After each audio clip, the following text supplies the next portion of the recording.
Samuel Robson Walton is a billionaire from the United States of America. He is the biological son of his great father, Sam Walton, founder of Wal Mart. Samuel Robson Walton is the biological son of his great father, Sam Walton, founder of Wal Mart, an American company in one of the largest retail chains in the world. To his family, you can't become very successful if you don't start well. The simple truth that you can't be very successful if you don't start well became an immutable truth. It became an immutable truth, and Rob believed it from the beginning. After his father's death in 1992, Robson Walton continued to run the business. After his father's death in 1992, Robson Walton continued to run the business, after which he was elected chairman of the board and led the company for 23 years. Until his retirement as president in 2015. Robson Walton's contributions to the success story of the family business are significant. He became a follower of his father's fundamental and, for the time, groundbreaking ideas. He not only kept the huge company going, but made it even bigger and more profitable.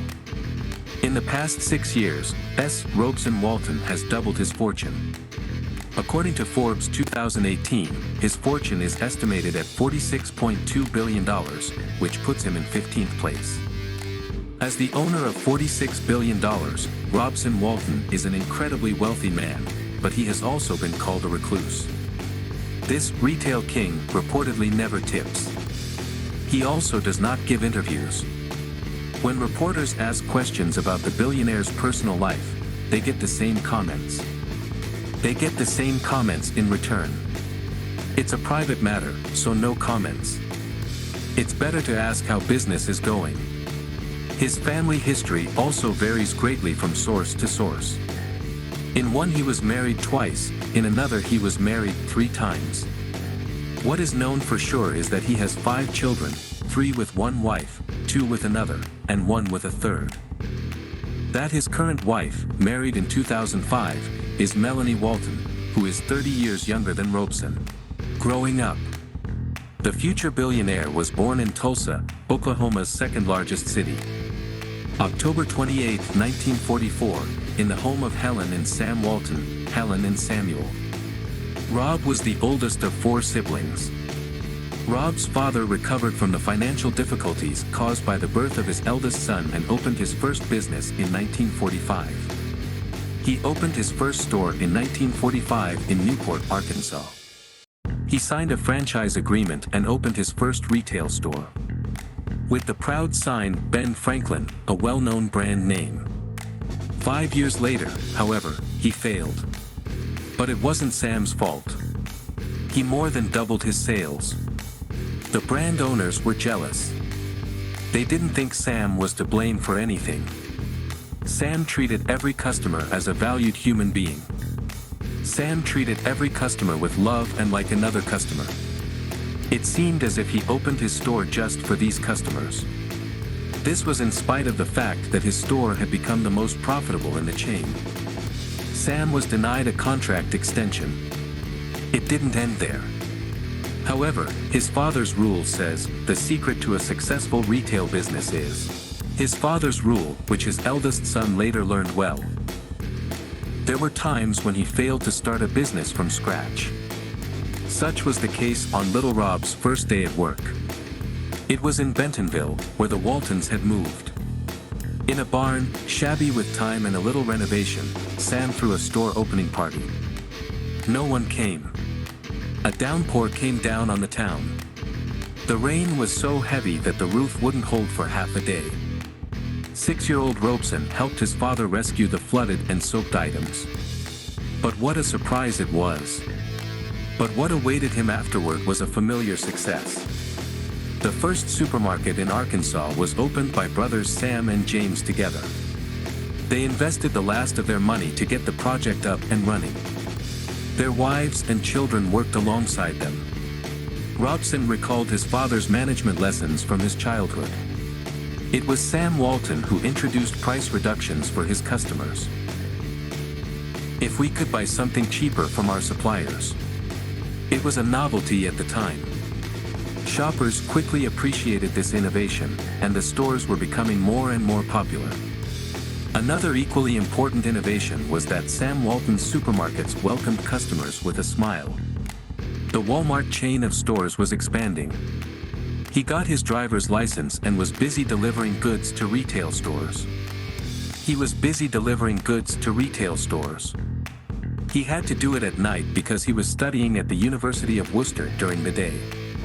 This allowed his father to save money on transportation. Rob and his brothers were paid the same wages as other workers. However, Rob and his brothers worked harder.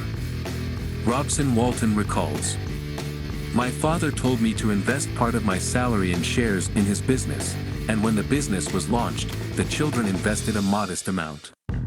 The children's modest investment was a significant startup capital for all of us." Rob Walton. In any case, when Robson graduated, he was able to buy his own house and furnish it with beautiful furniture. And he was able to afford an assortment of luxury furniture. Getting to know the company. After graduation, Rob became a student at the University of Arkansas. He graduated in 1966 with a Bachelor of Science in Business Administration. He then immediately enrolled at Columbia Law School. It must be said that a career in sales was not in Robeson's plans. However, his dream was to become a lawyer. In 1969, he received his Juris Doctor degree. After graduating from law school in 1969, he ignored his father's advice to return and took a job at a law firm. Dreams come true. He soon became a successful lawyer. And years later he became the most expensive lawyer in the United States. Here he married and had 3 children. He divorced and remarried his secretary. He divorced Carolyn Funk in 2000. He left everything to his ex-wife. He himself is now back for good. He has returned to the town where he spent his childhood. Sam Walton was helped in no small measure by the legal knowledge and experience of his eldest son. From that point on, his father began to set Rob apart from other clerks. Rob really worked hard, was dedicated to growing the company and protecting its interests. Unlike his father, Robson was cheerful but quiet.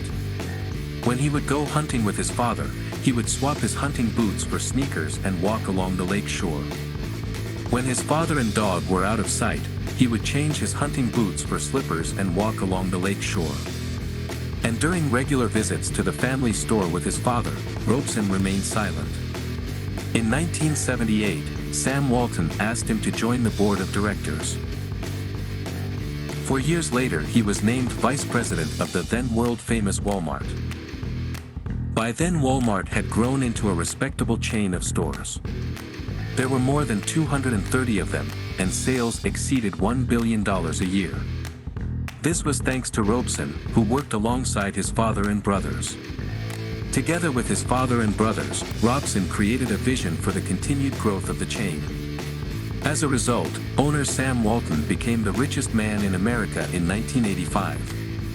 After the death of the great Sam Walton in April 1992, Samuel Robson Walton became chairman of the board of directors. The Walton family now owned 50% of the company. The 10-step rule is still in effect at every Wal Mart. The 10-step law, developed by Uncle Sam more than 40 years ago, still works today. It was developed by Uncle Sam over 40 years ago and is the real oath of office for new employees. When you work in a huge store that sells literally everything from paper clips to hunting rifles, every salesman swears it every time a customer comes within 10 paces of him. When you work in a huge store that sells literally everything from hunting rifles, every salesman swears it every time a customer comes within 10 paces of him. When a customer comes within 10 paces of him, he always says, "Smile and ask, how can I help you?" Samuel Robson Walton has always been convinced of this. It is the principle and criterion by which great companies remain profitable in the long run.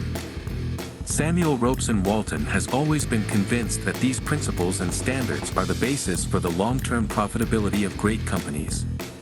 And together with his father, he developed this commandment. Love the business. Share the profits of employees. Create a motivating environment for your partners. Celebrate success. Pay attention to expenses. In 2015, Robson Walton stepped down as president and turned the company over to his son-in-law, Greg Penna. Despite his retirement, he remains one of America's richest men.